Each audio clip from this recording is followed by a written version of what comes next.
మానవునికి దేవుని పట్ల ఉన్న భక్తి నిజమేనని నిరూపించబడింది. బైబిల్ గ్రంథంలో ఉన్న యోబు అనే భక్తుని ద్వారా.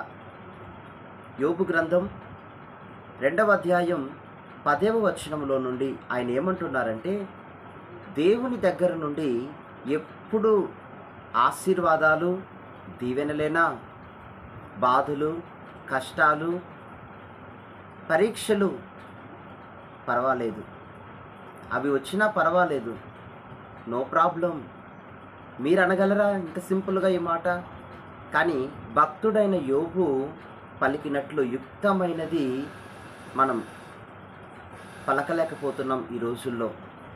దేవుని వాక్యము స్పష్టంగా యోబు ఎంత చక్కగా తన యథార్థమైన భక్తిని దేవునికి కనపరుస్తున్నాడు. ఈ వచనాలను చదివినప్పుడు అంతరంగం అట్లా కదిలినట్టు అనిపించింది. అంతేకాకుండా కన్నీళ్ళు ఆగలేదు. I am getting goose bumps also. ఈ మాటని ఇంత సింపుల్గా మీరు అనగలరా?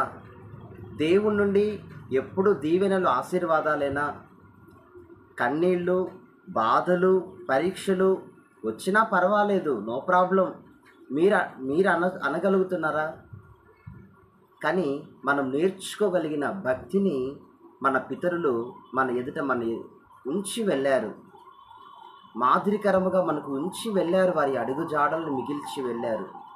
అందులో నడిచి వెళ్ళడానికి మనమందరం దేవుని చెంత తలలు వంచి కృపను అపరిమితముగా అడగాల్సినటువంటి సమయం ఇది. దేవునికి మహిమ కలుగునుగాక. హల్లెలూయా.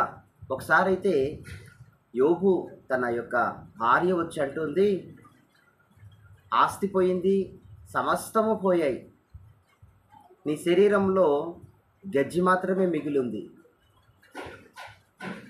ఆ ఒళ్ళంతా వ్యాపించిన గజ్జితో చిల్ల పెంకుతో గీకుంటూ ఉంటున్న యోబును చూసి భార్య అంటోంది, ఇక అంతా పోయింది, నువ్వు చావచ్చు కదా, నీ దేవుణ్ణి దూషించి చనిపో, ఇంకా నువ్వు బ్రతికున్నావేమి, చనిపో చనిపో అని చాలా తృణీకారమైన మాటలు యోబుతో మాట్లాడినప్పుడు యోబు అంటాడు, మూర్ఖురాలు మాట్లాడినట్టు మాట్లాడొద్దు.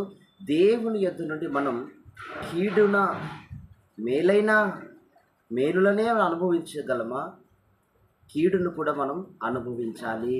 ఎంత లోతైనటువంటి భక్తి యోబులోని మనం చూడొచ్చు. ఒకప్పుడు ఊజు దేశమందు చాలా జ్ఞాని, అందరూ లేచి నిలబడుతున్నారు యోబుకి.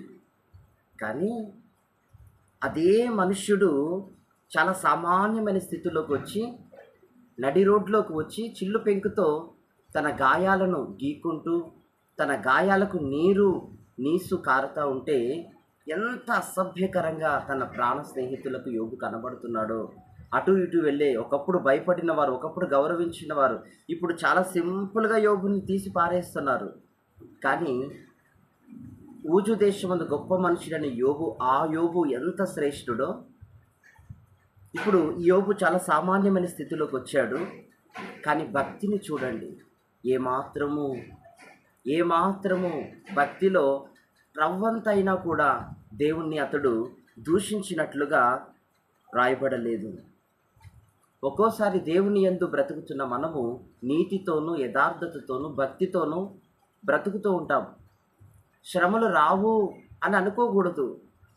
పోరాటాలు, నిందలు, అవమానాలు అకారణంగా మనం దూషింపబడవచ్చు. అటువంటి సమయాల్లో కూడా యోబు నిలదొక్కున్నట్టుగా తన ఆత్మీయ జీవితమందు దేవుని దూషించు అని చెప్తున్న భార్యని గద్దించాడే కానీ తన పిల్లలను కోల్పోయాడని ఏమాత్రము కూడా దేవుణ్ణి దూషించకుండా భక్తితో రగిలిపోతున్నాడు దేవుని ఎదుట. హల్లెలూయా. నిశ్చయముగా ఈ వ్యక్తి దేవుని యొక్క పాత్రగా అంగీకరింపబడ్డాడు. ఆమేన్. దేవునికి మహిమ కలుగునుగాక. అన్ని సమయాల్లో మనము కూడా ప్రియ సహోదర సహోదరి దేవుని స్తుతించాలి, దేవుని మహింపరచాలి, కాని మాటలు పలకూడదు.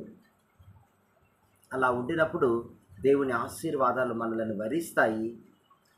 ఎంతో ఉన్నతంగా దేవుడు మనలను వాడుకుంటాడు అనటంలో ఏ సందేహము సంకోచము లేదు. మీది యథార్థమైన భక్తి అయినా, మీరు అనేకులకు యథార్థమైన భక్తిని కనపరుస్తున్నారా? అయితే దేవుడు మిమ్ములను ఆశీర్వదించునుగాక. మీరు బాధలో ఉన్నప్పుడు అయినా స్తుతి పాడండి, ఘనతలో ఉన్నప్పుడు స్తుతి పాడండి. మన పితరులు చెరలో ఉన్నప్పుడు స్తుతి పాడారు. చెరలో ఉన్నప్పుడు వారు పాడి స్తుతించారు దేవుణ్ణి. వారి గొంతును దాచుకోలేదు. మనం ఎలా ఉన్నాం? యోబును బట్టి దేవుడు మనకును కూడా అటువంటి ఆత్మ సంబంధమైన ఐశ్వర్యాన్ని, మనస్సును దేవుడు మనకు ఈ సమయంలో, ఈ కాలమందున్న మనకు దేవుడు ధరింపచేయునుగాక. ఆమేన్.